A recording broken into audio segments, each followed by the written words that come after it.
Hello everyone, welcome to CC Plus.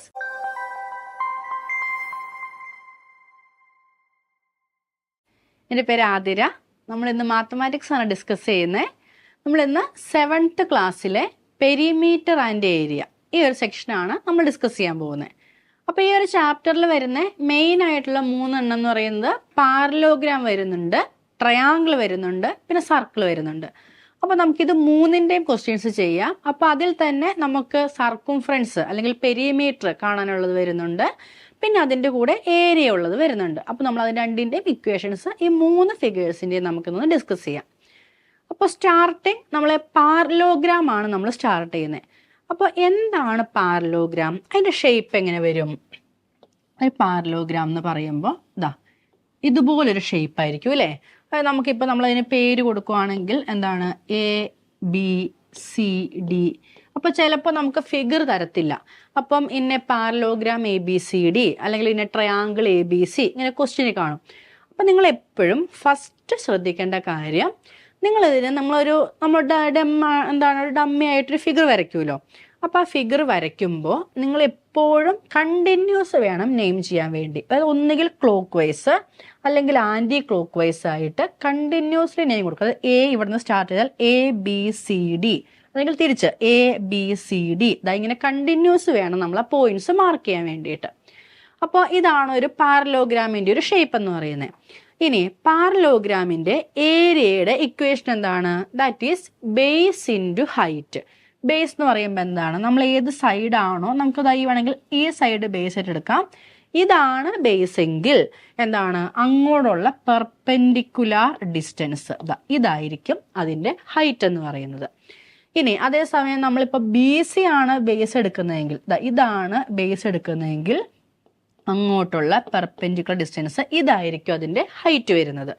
അപ്പോൾ ഇതാണ് ഒരു പാരലലോഗ്രാമിൻ്റെ ഏരിയയുടെ ഇക്വേഷൻ, ബേസ് ഇൻറ്റു ഹൈറ്റ്. ഏതാണ്ട് നമ്മുടെ റെക്റ്റാങ്കിളിൻ്റെ ഒക്കെ ഇക്വേഷനോട് ഏതാണ്ട് സെയിം ആയിട്ട് വരും, പക്ഷെ ഹൈറ്റ് എന്താണ് ഡിഫറൻസ് ആണ്.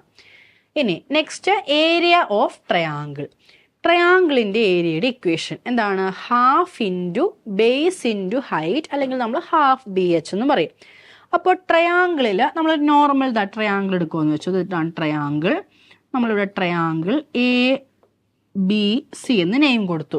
അപ്പോൾ ഇവിടെ എന്താണ് ബേസ്? ഞാനിപ്പോൾ ഇവിടെ ബേസ് AB ആയിട്ട് മാർക്ക് ചെയ്യുവാണ്. ഇതാണ് ബേസ് എങ്കിൽ ഹൈറ്റ് എന്ന് പറഞ്ഞാൽ എന്താണ്? മുകളിൽ നിന്നുള്ള ഈ പെർപെൻഡിക്കുലർ ഡിസ്റ്റൻസ് ഇതായിരിക്കും അതിൻ്റെ ഹൈറ്റ്, ഇതായിരിക്കും ബേസ് വരുന്നത്. ഇനി റൈറ്റ് ആംഗിൾ ട്രയാങ്കിൾ ആണെങ്കിൽ എളുപ്പമുണ്ട്. റൈറ്റ് ആംഗിൾ ട്രയാങ്കിൾ ആകുമ്പോൾ ഇതെന്താണ്? 90 ഡിഗ്രി ഓൾറെഡി പെർപെൻഡിക്കുലർ ആയിരിക്കും. അപ്പോൾ ഇത് ബേസ് ആണെങ്കിൽ നമുക്കിതിന് ഡയറക്റ്റ് ഹൈറ്റ് എടുക്കാം. ഹൈറ്റ് പ്രത്യേകം നമ്മളിങ്ങനെ മെഷർ ചെയ്യേണ്ട ആവശ്യമില്ല. അതെപ്പോഴാണ് സംഭവിക്കുന്നത്? ഒരു പെർപെൻഡിക്കുലർ അല്ലെങ്കിൽ ഒരു 90 ഡിഗ്രി റൈറ്റ് ആംഗിൾഡ് ട്രയാങ്കിൾ ആണെങ്കിൽ നമ്മുടെ ഓൾട്ടിറ്റ്യൂഡ് തന്നെയാണ് അതിൻ്റെ ഹൈറ്റ് ആയിട്ട് വരുന്നത്. അപ്പോൾ നമുക്കൊരു ഏകദേശ ഐഡിയ കിട്ടിയല്ലോ. അപ്പോൾ നമുക്കിനി പ്രോബ്ലംസ് ചെയ്ത് നോക്കാം. ഫസ്റ്റ് വൺ പാരലോഗ്രാം ആണ്. The two sides of the parallelogram ABCD are 6 cm and 4 cm. The height corresponding to base CD is 3 cm. അപ്പോൾ നമുക്ക് ആദ്യം തന്നെ ഒരു ഫിഗർ ഒന്ന് വരച്ചു നോക്കാം. The two sides of parallelogram ABCD. Okay, അപ്പോൾ നമ്മളൊരു പാരലോഗ്രാം കൺസ്ട്രക്ട് ചെയ്യുവാണ്. ഓക്കെ, ഒരു പാരലോഗ്രാം. നമ്മൾ അതിനകത്ത് പേര് കൊടുക്കുന്നു ABCD. Then the two sides are 6 cm and 4 cm.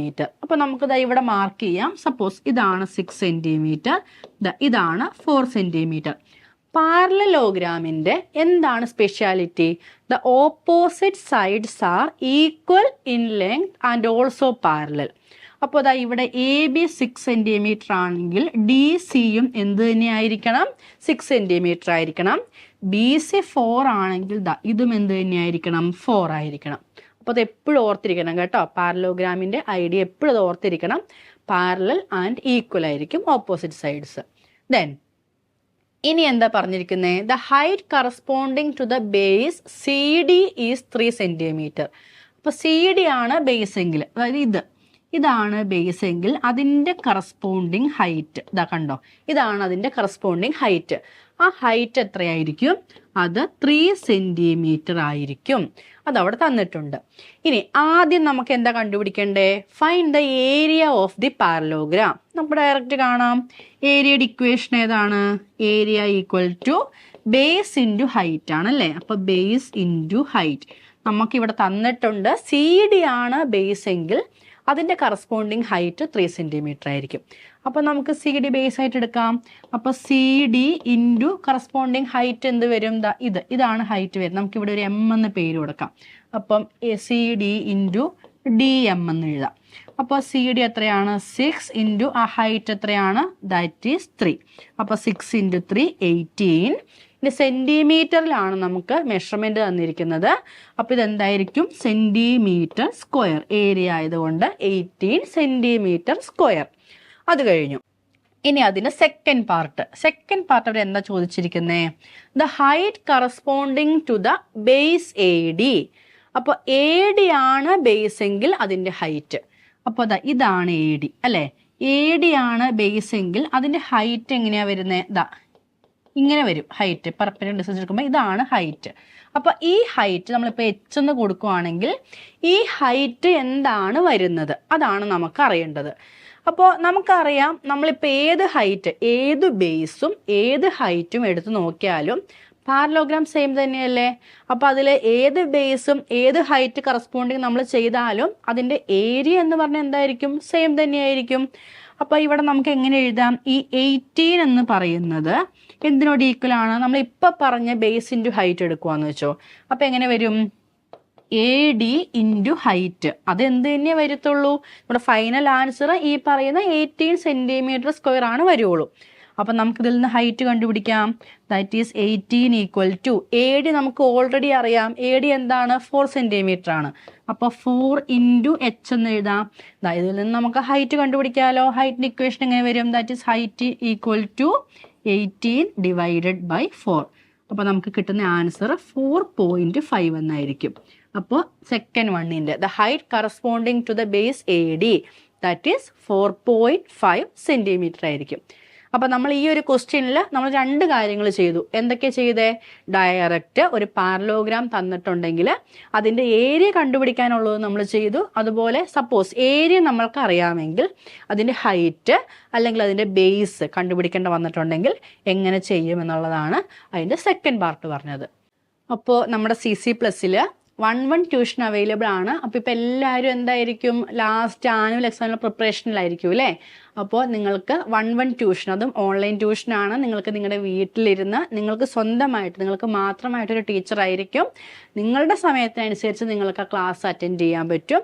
അപ്പോൾ 1-1 ട്യൂഷൻസ് അവൈലബിൾ ആണ്. LKG മുതൽ +2 വരെയുള്ള എല്ലാ സ്റ്റാൻഡേർഡ്സിലും എല്ലാ സബ്ജക്ട്സിനും, നിങ്ങളുടെ സയൻസ്, മാത്സ്, ലാംഗ്വേജ്, ഏത് സബ്ജക്ട്സിനും 1-1 ട്യൂഷൻ അവൈലബിൾ ആണ്. അപ്പോൾ നിങ്ങൾക്ക് വീഡിയോസ് ഇഷ്ടമാവുന്നുണ്ട്, നിങ്ങൾക്ക് മനസ്സിലാവുന്നുണ്ടെന്നുണ്ടെങ്കിൽ നിങ്ങൾക്ക് എന്ത് ചെയ്യുക? 1-1 ട്യൂഷനിൽ നിങ്ങൾ ജോയിൻ ചെയ്യണം കേട്ടോ. അപ്പോൾ താഴെ നമ്പർ കൊടുത്തിട്ടുണ്ട്. അപ്പോൾ നമ്പറിൽ കോൺടാക്റ്റ് ചെയ്യുക. അപ്പോൾ എല്ലാവരും ജോയിൻ ചെയ്യുക. അപ്പം നമുക്ക് നെക്സ്റ്റ് ക്വസ്റ്റ്യൻ ചെയ്താലോ? അപ്പം നെക്സ്റ്റ് വൺ ട്രയാങ്കിൾ ആണ്. Triangle ABC is right angled at AD is perpendicular to BC. അപ്പം നമുക്കൊന്ന് വരച്ചു നോക്കാം ഇതെങ്ങനെയാണ് വരുന്നതെന്നുള്ളത്. അപ്പം triangle ABC, triangle ABC is right angled at A. Okay, AD is perpendicular to BC. അപ്പോൾ അതായത് ഇങ്ങനെ ഒരു പെർപെൻഡിക്കുലർ ഇവിടെ നിന്ന് പോകുവാണ്. ഇതാണ് AD. AD is perpendicular to BC. Then ഇനി നമുക്ക് കുറച്ച് ലെങ്ത് തന്നിട്ടുണ്ട്. AB 5 centimetre. AB 5 centimetre. Then next എന്താണ്? BC 13 centimetre. അപ്പോൾ BC 13 centimetre and AC 12 centimetre. Okay, AC 12 centimetre. Then first എന്താ നമുക്ക് ചെയ്യേണ്ടത്? Find the area of triangle ABC. ആദ്യം തന്നെ ഏരിയ കാണാം. ഏരിയയുടെ ഇക്വേഷൻ നമുക്കറിയാലോ, ഹാഫ് BH. ദെൻ അതിന് ശേഷം നമുക്ക് എന്ത് ചെയ്യാനുണ്ട്? Also find the length of AD. അപ്പോൾ നമുക്ക് ആദ്യം ഏരിയ കണ്ടു നോക്കാം. ഏരിയയുടെ ഇക്വേഷൻ എന്താണ്? Area equal to half BH. അപ്പോൾ നമുക്ക് ഞാൻ ആദ്യം സ്റ്റാർട്ടിങ്ങിൽ പറഞ്ഞിരുന്നു, റൈറ്റ് ആംഗിൾഡ് ട്രയാങ്കിൾ ആണെങ്കിൽ അതിൻ്റെ ഓൾട്ടിറ്റ്യൂഡ് തന്നെ എന്തായിരിക്കും, അതിൻ്റെ ഹൈറ്റ് ആയിരിക്കും. അപ്പോൾ നമുക്ക് എന്ത് ചെയ്താൽ മതി, ഇവിടെ എ ബി എന്നുള്ളതിനെ ബേസ് ആയിട്ട് എടുക്കുകയാണെങ്കിൽ എന്താണ്, ഈ എ സി എന്ന് പറയുന്നത് നമുക്ക് അവിടെ ഹൈറ്റ് ആയിട്ട് എടുക്കാം. അപ്പോൾ നമുക്ക് ഡയറക്റ്റ് സബ്സ്റ്റിറ്റ്യൂട്ട് ചെയ്യാം. ദാറ്റ് ഈസ് ഹാഫ് ഇൻറ്റു എന്താണ് 12 ഇൻറ്റു 5. ഓക്കെ, അപ്പോൾ നമുക്ക് എന്ത് കിട്ടും, ദാറ്റ് ഈസ് ഹാഫ് ഇൻറ്റു 60 എന്ന് കിട്ടും, അതായത് 30. അപ്പോൾ 30 സെൻറ്റിമീറ്ററിലാണ്. അപ്പോൾ ഏരിയ എന്തായിരിക്കും, സെൻറ്റിമീറ്റർ സ്ക്വയർ. അപ്പോൾ ഇതാണ് നമ്മുടെ ഫസ്റ്റ് പാർട്ടിൻ്റെ ആൻസർ. ഏരിയ കണ്ടുപിടിക്കാൻ പറഞ്ഞു, ഏരിയ കണ്ടുപിടിച്ചു. നമുക്ക് സെക്കൻഡ് പാർട്ടിലെ ക്വസ്റ്റ്യൻ ഒന്നുകൂടെ നോക്കാം. എന്താണ് സെക്കൻഡ് പാർട്ടിൽ എന്തായിരുന്നു, also find the length of A D. അപ്പം നമുക്കിതായി കണ്ടോ, ഈ ലെങ്ത്, ഈ എ ഡി എന്താന്ന് കണ്ടുപിടിക്കണം. ഒന്ന് ആലോചിച്ച് നോക്കിക്കേ, ഇത് പെർപെൻഡിക്കുലർ ആണെന്ന് പറഞ്ഞിട്ടുണ്ട്, ബി സിയിലേക്കുള്ള പെർപെൻഡിക്കുലർ ആണിത്. അതിൻ്റെ മീനിങ് എന്താ, ബി സി നമ്മൾ ബേസ് ആയിട്ട് എടുക്കുവാണെങ്കിൽ ഹൈറ്റ് ആയിരിക്കും ഈ പറയുന്നത്, അല്ല ഇത് ഹൈറ്റ് ആയിരിക്കും. അപ്പോൾ നമ്മൾ ആദ്യം പാരലോഗ്രാമിൻ്റെ കേസിൽ പറഞ്ഞ പോലെ തന്നെ ബേസോ ഹൈറ്റോ ചേഞ്ച് ചെയ്താലും നമ്മുടെ ഫൈനൽ ഏരിയ എപ്പോഴും എന്ത് തന്നെയായിരിക്കും, സെയിം തന്നെയായിരിക്കും. ആ സെയിം കാര്യം നമുക്ക് ഇവിടെ അപ്ലൈ ചെയ്യാം. അപ്പോൾ area, that is area equal to half B H. അപ്പോൾ ഏരിയ ഓൾറെഡി കിട്ടി നമുക്ക്, ദാറ്റ് ഈസ് 30 ആണ്. 30 equal to half into then base എന്താണ്, that is base equal to 13. So 13 into height നമ്മൾക്ക് അറിയില്ല, അതാണ് കണ്ടുപിടിക്കേണ്ടത്, എച്ച്. ദെൻ എന്ത് വരും, 30 ഇൻറ്റു 2 നമ്മൾ ലെഫ്റ്റിലേക്ക് എടുക്കുവാണ്, that is 60. Then 60 equal to 13 H എന്ന് കിട്ടും. അപ്പോൾ നമുക്ക് ഹൈറ്റ് അല്ലെങ്കിൽ എന്താണ്, എ ഡി ആണ് ഹൈറ്റ് അല്ലേ, അത് കണ്ടുപിടിക്കാം. ദാറ്റ് ഈസ് 60 ഡിവൈഡഡ് ബൈ 13 എന്ന് വരും. അപ്പോൾ 60 ബൈ 13 കിട്ടാൻ പോകുന്ന ആൻസർ 4.6 ആയിരിക്കും. അതായത് ഈ എ ഡി എന്നുള്ളതിൻ്റെ ലെങ്ത് അല്ലെങ്കിൽ ഹൈറ്റ് എന്തായിരിക്കും, 4.6 സെൻറ്റിമീറ്റർ ആയിരിക്കും. ഓക്കെ, അപ്പോൾ നമ്മൾ കണ്ടോ, ഈ ഒരു ക്വസ്റ്റ്യനിലും ഏരിയ കാണാനുള്ളതും അതല്ല ഏരിയ നമ്മുടെ കയ്യിലുണ്ടെങ്കിൽ ബേസ് അല്ലെങ്കിൽ ഹൈറ്റ് കണ്ടുപിടിക്കണം എങ്ങനെയാണെന്നുള്ളതും നമ്മൾ ചെയ്തു കഴിഞ്ഞു. 1 സർക്കിളാണ്.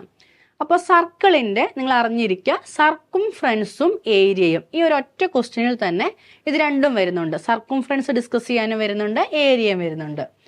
If the circumference of a circular sheet is 154 metre, find its radius, also find the area of sheet.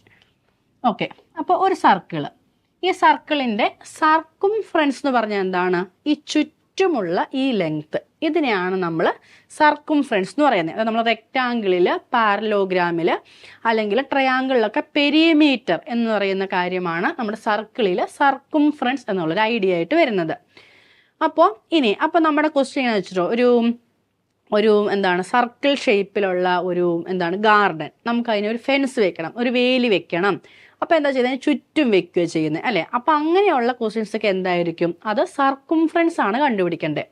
അതേസമയം ഏരിയ എന്നാണെങ്കിൽ അതിൻ്റെ മീനിങ് എന്താണ്, ഈ അകത്തുള്ളത് ഈ പോർഷൻ, ഇതാണ് അതിൻ്റെ ഏരിയ എന്ന് പറയുന്നത്.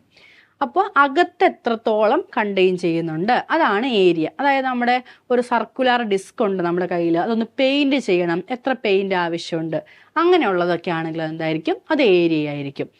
ഇനി നമ്മൾ 2 ഇക്വേഷൻസ് അറിഞ്ഞിരിക്കാം. സർക്കുംഫറൻസിൻ്റെ ഇക്വേഷൻ എന്താണ്, ദാറ്റ് ഈസ് 2πr. ഇനി ഏരിയ ആണെങ്കിൽ സർക്കിളിൻ്റെ ഏരിയയുടെ ഇക്വേഷൻ ഏതാണ്, πr². അപ്പോൾ r എന്ന് പറയുന്നത് എന്തായിരിക്കും, ആ സർക്കിളിൻ്റെ കറസ്പോണ്ടിങ് റേഡിയസ് ആയിരിക്കും. ഇത് സെൻറ്റർ ആണെങ്കിൽ ഈ കാണുന്നതായിരിക്കും r എന്ന് പറയുന്നത് റേഡിയസ്. ഡയമീറ്റർ എന്ന് പറഞ്ഞാൽ എന്തായിരിക്കും, ഈ ഫുള്ളായിട്ടുള്ളത് ഈ പോർഷൻ ആണെങ്കിൽ ഇത് ഡയമീറ്റർ ആയിരിക്കും. അപ്പോൾ നമുക്ക് ഡയമീറ്റർ ആണ് തരുന്നതെങ്കിൽ നമ്മൾ റേഡിയസ് കാണാൻ എന്ത് ചെയ്താൽ മതി, അതിൻ്റെ ഹാഫ് എടുത്താൽ മതി. അപ്പോൾ ഡയമീറ്ററും റേഡിയസും ക്ലിയർ ആണല്ലോ. അപ്പോൾ ഈ 2 ഇക്വേഷനിലും പൈ വരുന്നുണ്ടല്ലേ. പൈയുടെ വാല്യൂ നമ്മൾ 2 രീതിയിൽ യൂസ് ചെയ്യാറുണ്ട്. ചിലപ്പോഴൊക്കെ പൈ എന്ന് പറയുന്നത് നമ്മൾ ഫ്രാക്ഷനായിട്ട് 22/7 എന്ന് യൂസ് ചെയ്യും. അതല്ല ഡെസിമൽ ആണെങ്കിൽ നമ്മൾ പൈ യൂസ് ചെയ്യുന്നത് 3.14 എന്നായിരിക്കും. അപ്പോൾ അതായി കണ്ടോ ക്വസ്റ്റ്യൻ നിങ്ങൾക്ക് പറയും യൂസ് പൈ ഈക്വൽ ടു 22/7 അല്ലെങ്കിൽ യൂസ് പൈ ഈക്വൽ ടു 3.14 എന്ന് പറയും. ഈ പ്രത്യേകം ഒന്നും മെൻഷൻ ചെയ്തില്ലെങ്കിൽ നമുക്ക് എന്ത് ചെയ്യാം, 22/7 ആണ് നമ്മൾ നോർമലി യൂസ് ചെയ്യാറുള്ളത്. അപ്പോൾ ഒരു ഐഡിയ കിട്ടിയല്ലോ. ഇനി നമുക്ക് പ്രോബ്ലം ചെയ്ത് നോക്കാം. അപ്പോൾ പ്രോബ്ലത്തിൽ നമുക്ക് എന്താണ് ചെയ്യേണ്ടത്? If the circumference of a circular sheet is 154. അപ്പോൾ ആ ഒരു സർക്കുലാർ ഷീറ്റിൻ്റെ സർക്കുംഫറൻസ് നമുക്ക് തന്നിട്ടുണ്ട്. നമുക്ക് അത് വെച്ച് എന്ത് കണ്ടുപിടിക്കണം? Find its radius. റേഡിയസ് കാണണം. റേഡിയസ് കിട്ടിക്കഴിഞ്ഞാൽ നമുക്ക് എന്ത് ചെയ്യാം? Find the area of the sheet. Area കാണാം. അപ്പോൾ സപ്പോസ് ഇതാണ് നമ്മുടെ സെൻറ്റർ, ദെൻ ഇതാണ് റേഡിയസ് എന്ന് വെച്ചോ. സർക്കുംഫറൻസ് ഇക്വേഷൻ എന്താണ്? 2πr. ഈ 2πr നമുക്ക് എന്താണെന്ന് തന്നിരിക്കുന്നത്? That is 154. അപ്പോൾ ഇതിൽ നിന്ന് നമ്മൾക്ക് r കണ്ടുപിടിക്കണം. അപ്പോൾ നമുക്ക് സബ്സ്റ്റിറ്റ്യൂട്ട് ചെയ്യാം. ദാറ്റ് ഈസ് 2 ഇൻറ്റു പൈ എന്ന് പറയുമ്പോൾ എന്തായിരിക്കും? 22/7. Then into r equal to 154. So 2 into 22 into r. That is 154 into 7. That 7നെ റൈറ്റ് സൈഡിൽ കൊണ്ടുപോയി മൾട്ടിപ്ലൈ ചെയ്തു. So r equal to 154 into 7 then divided by 2 into 22. അപ്പോൾ ഈ ഒരു കാൽക്കുലേഷൻ ചെയ്ത് കഴിയുമ്പോൾ നിങ്ങൾക്ക് ആറിൻ്റെ വാല്യൂ കിട്ടും. നമ്മൾക്ക് ആറിൻ്റെ വാല്യൂ കിട്ടാൻ പോകുന്നത് 24.5 എന്നാണ് കേട്ടോ. അപ്പോൾ r കിട്ടുന്നത് 24.5 എന്നാണ്. ഇവർ മീറ്ററിലാണ് തന്നിരിക്കുന്നത്. So 24.5 metre. ഇതാണ് നമ്മുടെ ഫസ്റ്റ് പാർട്ടിൻ്റെ ആൻസർ. ഇപ്പോൾ ഫസ്റ്റ് പാർട്ട് എന്താണ് കിട്ടിയത്? ഫൈൻഡ് ദ റേഡിയസ് എന്നായിരുന്നു. അപ്പോൾ റേഡിയസ് കണ്ടുപിടിച്ചു 24.5. അപ്പോൾ ഈ ഒരു കാര്യം ഓർത്തിരിക്കണം. നമുക്ക് അടുത്ത പ്രോബ്ലത്തിൽ വെച്ചാണ് ചെയ്യാൻ പോകുന്നത്. അപ്പോൾ എന്താണ്? 2πr ആണ് സർക്കംഫറൻസിൻ്റെ ഇക്വേഷൻ. കണ്ടുപിടിച്ചു കഴിഞ്ഞു. Then next also find the area of the sheet. ഇനി ഏരിയ കാണണം. എന്താണ് ഏരിയയുടെ ഇക്വേഷൻ? ഏരിയയുടെ ഇക്വേഷൻ πr² ആണ്. അപ്പം നമ്മൾ സബ്സ്റ്റിറ്റ്യൂട്ട് ചെയ്യുവാണ്. Area equal to πr². So pi 22/7 then into r². r എന്തായിരുന്നു കിട്ടിയത്? 24.5. So 24.5 square. So that is 24.5 into 24.5. അപ്പോൾ നമുക്കിത് കാൽക്കുലേഷൻ ചെയ്യാം. 22 into 24.5 then into 24.5 then all divided by 7. അപ്പോൾ ആഫ്റ്റർ മൾട്ടിപ്ലിക്കേഷൻ മൾട്ടിപ്ലൈ ചെയ്യുമ്പോൾ ഒരു ഡെസിമൽ പോയിന്റ് ഇടാൻ മറന്നു പോകരുത്. ഡെസിമൽ നമ്പർ ആണ്. അപ്പോൾ ആഫ്റ്റർ മൾട്ടിപ്ലിക്കേഷൻ നമുക്ക് കിട്ടുന്ന ആൻസർ 1886.5 എന്നായിരിക്കും. അപ്പോൾ ഫൈനൽ ആൻസർ 1886.5. ഏരിയയാണ്, അതുകൊണ്ട് എന്തായിരിക്കും? Metre square. ഓക്കെ. അപ്പം നമ്മൾ ഈ ഒരു പ്രോബ്ലത്തിൽ നമ്മൾ സർക്കുംഫറൻസും യൂസ് ചെയ്തു, അതുപോലെ തന്നെ ഏരിയയും കണ്ടുപിടിച്ചു. അപ്പോൾ ചില ക്വസ്റ്റ്യൻസ് സർക്കുംഫറൻസ് തരും, ദെൻ അതിൽ നിന്ന് റേഡിയസ് കണ്ടുപിടിച്ച് ഏരിയ കാണുക. ചിലപ്പോൾ നേരെ തിരിച്ചായിരിക്കും. ഏരിയ തരും, അതിൽ നിന്ന് റേഡിയസ് കണ്ടുപിടിച്ച് സർക്കുംഫറൻസ് ചെയ്യണം. അപ്പോൾ ക്ലിയർ ആണല്ലോ. നമുക്കപ്പോൾ ഏരിയ ആൻഡ് പെരിമീറ്റർ ഏതൊന്നാലും ചെയ്യാൻ പറ്റും നമുക്ക്. ഓക്കെ. അപ്പോൾ എല്ലാവർക്കും നമ്മൾ വീഡിയോസ് ഇഷ്ടപ്പെട്ടെന്ന് വിചാരിക്കുന്നു. നിങ്ങൾക്ക് പറയുന്നത് മനസ്സിലായി എന്ന് വിചാരിക്കുന്നു. അപ്പോൾ നിങ്ങൾക്ക് വീഡിയോസ് ഇഷ്ടപ്പെട്ടു, ക്ലിയർ ആണെന്നുണ്ടെങ്കിൽ എന്ത് ചെയ്യണം? ഫ്രണ്ട്സിനൊക്കെ ഷെയർ ചെയ്യുക. അപ്പോൾ നമ്മുടെ ചാനൽ സബ്സ്ക്രൈബ് ചെയ്യുക. Okay, thank